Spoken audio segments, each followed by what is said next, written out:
Meredith Broussard warned us about techno-chauvinism, the idea that tech always knows best. And Sophia Noble exposed how algorithms reflect racism, not neutral truth.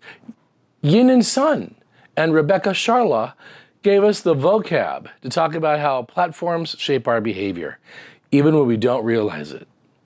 Their work is powerful. It gave us the blueprint. But here's the problem. Today's technology has mutated. These authors were looking at the world before TikTok fed WAP to middle schoolers, before AI chatbots became your teenager's new best friend, and before deepfakes started rewriting reality faster than we can fact check it.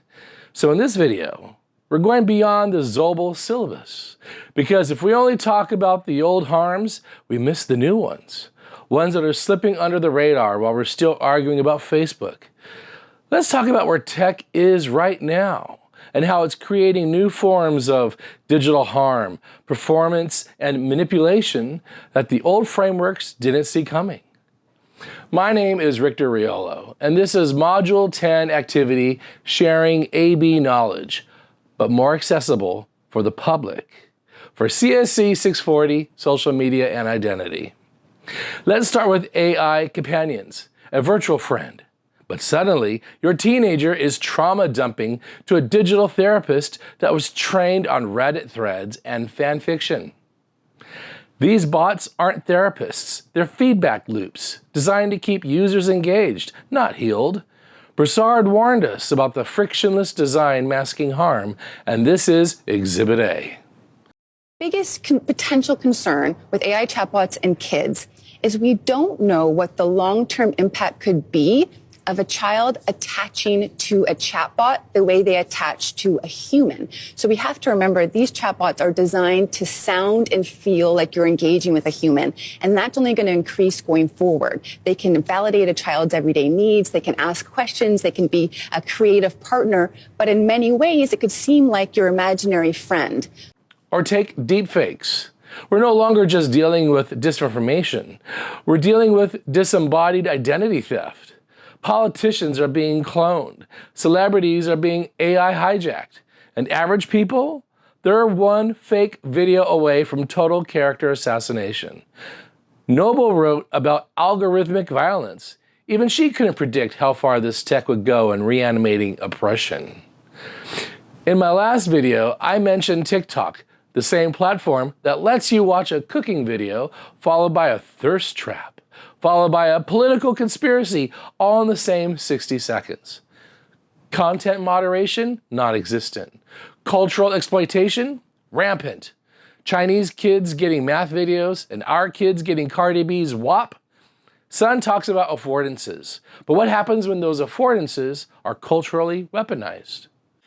If you look at what is on TikTok in China, you are promoting to kids science and math videos, educational videos, and you limit the amount of time kids can be on TikTok. In the United States, you are promoting to kids self-harm videos and anti-Israel propaganda.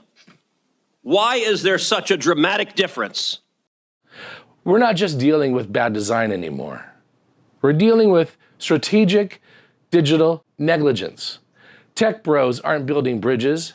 They're building slot machines, but instead of quarters, we're feeding in attention spans, identities, and even democracy itself.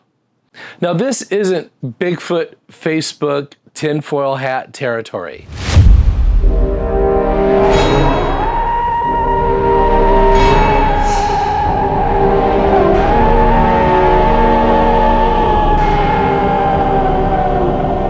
The sound you hear is what some experts claim to be a Bigfoot scream.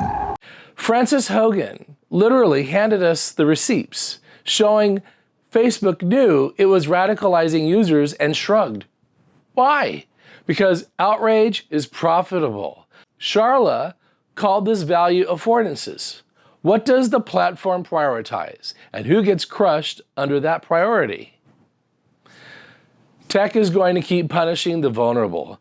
And as Broussard says, just because something uses AI doesn't mean it's smart, fair, or good. Sometimes it just means someone coded their biasness into an app and called it, innovation.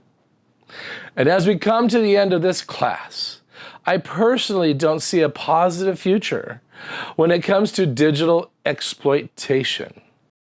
Okay, I have a warning for all parents. Today, the scariest thing happened. I was cleaning up my porch and I find my phone. I have 6 missed calls from my son. He's out of town at a friend's house. He answers the phone and I can tell immediately he's crying and freaking out. And he says, somebody did something to me. And I said, what do you mean? He's hyperventilating and trying to tell me what's going on, but I can't understand him. The mom is trying to tell me what's going on while he's freaking out and panicking in the background. It turns out somebody texted him and asked for a picture of his face. Now, don't ask me why, but he sent it. They then sent back pictures of what looked like him naked. My 11-year-old son. Apparently it's called sextortion and it's AI generated pictures, and they told him to send money or else they were going to pretty much leak the pictures if he didn't send them money. These pictures looked real.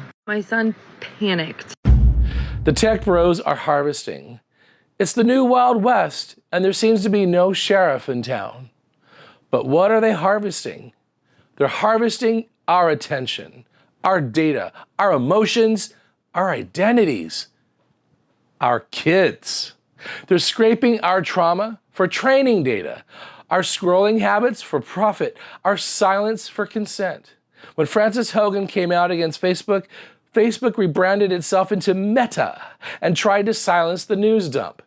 And with how our attention spans have been trained to always click or scroll into the next thing, her whistleblowing is long forgotten now. Meanwhile, we're over here trying to hold on to truth, dignity, and democracy with masking tape and hope.